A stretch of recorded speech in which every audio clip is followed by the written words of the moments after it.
Rəqəmsal marketinq sahəsinin sənə uyğun olub-olmadığını bilmək istəyirsən, elə isə videonu sona qədər izlə.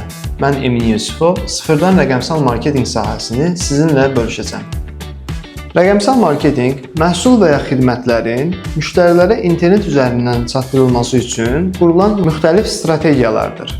Buraya sosial medialar, axtarış platformalarının optimizasiyası, Google reklamları, e-mail marketinq və s. daxildir.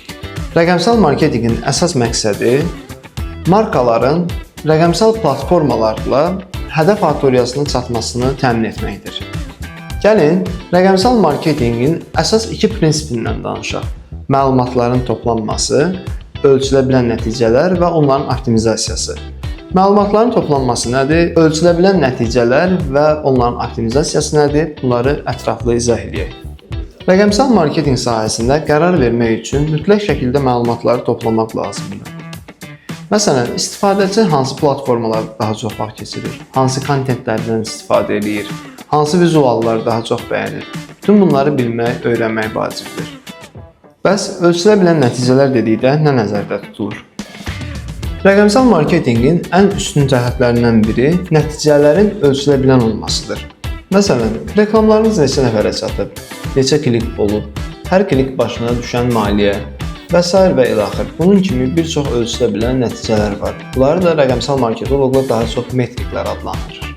Rəqəmsal marketinqlə ənənəvi marketinq arasındakı fərqlərdən danışaq. Ənənəvi marketinq televizor, radio, qəzet, billboard reklamları və digər banner reklamları və s. bunları ənənəvi marketinqə aid etmək olar. Rəqəmsal marketinq isə sırf onlayn mühitdə gedir. Rəqəmsal marketinq ənənəvi marketinqə nisbətdə çox ucuz başa gəlir. Rəqəmsal marketinq bu cəhətdən ənənəvi marketinqdən üstündür, amma tək üstün cəhəti bu deyil. Həmçinin rəqəmsal marketinqdə nəticələr ölçülə bilən olur. Məsələn, televizorda bir reklam verilir. Bu reklama neçə nəfər baxdı, nə qədər buradan geri dönüş oldu, bir geri dönüşə çəkilən xərc nə qədərdir, bunları ölçmək mümkün deyil. Və yaxud da həmçinin banner reklamlarında. Amma rəqəmsal sferada bir reklamın büdcə nə qədər xərcləndi, orada nə qədər geri dönüş oldu, nə qədər satış oldu, bir satışa, bir geri dönüşə xərclənən pul nə qədərdir, bütün bunları ölçmək olur. Üstəlik digər bir rəqəmsal marketinqin ənənəvi marketinqdən üstün cəhəti, rəqəmsal marketinqdə biz istədiyimiz auditoriyaya xitab edə bilirik.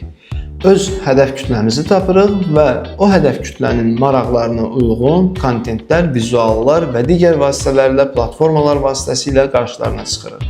Amma ənənəvi marketinqdə, məsələn, bir banner reklamı yerləşdirdikdə, ora bizim hədəf kütləmizə uyğundur ya yox, çox cüzi statistik məlumatlar əsasında bu reklamı həyata keçiririk. Gəlin indi rəqəmsal marketinqin ümumi kanalları haqqında danışaq. Birincisi, sosial medialar. Sosial medialara bildiyiniz kimi Facebook, Instagram, LinkedIn, TikTok və s. və digər platformalar aiddir. Bu kanalın əsas üstün cəhəti, yəni sosial mediaların əsas üstün cəhəti, brendlə hədəf kütlə arasında birbaşa əlaqənin qurulmasıdır. Bu kanallarda kontent paylaşmaq və reklamlar vermək əsas hədəf üsuludur. SEO açıqlaması Search Engine Optimization və yaxud da bizim dildə axtarış platformalarının optimizasiyası. Web səhifənizin, web saytların, mobil tətbiqlərin, axtarış platformalarında, Google'da, Yandex'də, Bingo'da, Microsoft Edge'də və s.lərdə öndə çıxması üçün qurulan bir strategiyadır, edilən optimizasiyalardır. SEM, Search Engine Marketing, yenə bizim dildə axtarış platformalarının marketinqi. Bu kanalın əsas üstünlüyü Google kimi axtarış platformalarında veb saytların reklamlar vasitəsilə önə çıxmasıdır. Bu metodla dərhal nəticə əldə etmək mümkündür, amma büdcənizdən asılı olaraq ödənişlidir. E-mail marketing. E-mail marketing kanalı vasitəsilə potensial müştərilərinizdən birbaşa əlaqə yaratmağınız mümkündür. Elə bu kanalın da ən üstün cəhəti budur. Gəlin indi hər kanalın özünə məxsus xüsusiyyətləri haqqında danışaq. Sosial medialar dinamikdir və izləyici ilə birbaşa interaktivlik yaratmağa imkan verir. Məsələn, Instagramda hekayələr paylaşaraq auditoriyanızın diqqətini çəkə bilərsiniz. SEO daha uzun müddətli bir strategiyadır və nəticələr bir müddət sonra görsənir. lakin stabil trafik gətirir. SEM dərhal nəticə verir, lakin hər klik başına xərc olduğu üçün büdcə məsələlərinə nəzər eləməlisiniz. E-mail marketinq müştərilərlə birbaşa əlaqəyə keçmək üçün mükəmməl bir vasitədir və yüksək geri dönüş nisbəti təmin edir. Hər kanal fərqli bir strategiya tələb edir, hər kanalın özünə məxsus bir strategiyası qurulmalıdır. Məsələn, sosial medialar vizuallar üzərindən, kontent üzərindən strategiya qurulursa, SEO-da daha çox açar sözlərin optimallaşdırılması, istifadəçi təcrübəsinə əsaslanan və daha çox keyfiyyət məzmununa əsaslanan strategiyalar qurulur. Bütün bu kanallar hamısı birlikdə işlədikdə və bunların hər birinin özünə uyğun bir strategiyası qurulduqda, bu strategiyalar zaman-zaman optimallaşdırıldıqda, nəticələrin analizi aparıldıqda, birlikdə brendə, biznesə faydası olur.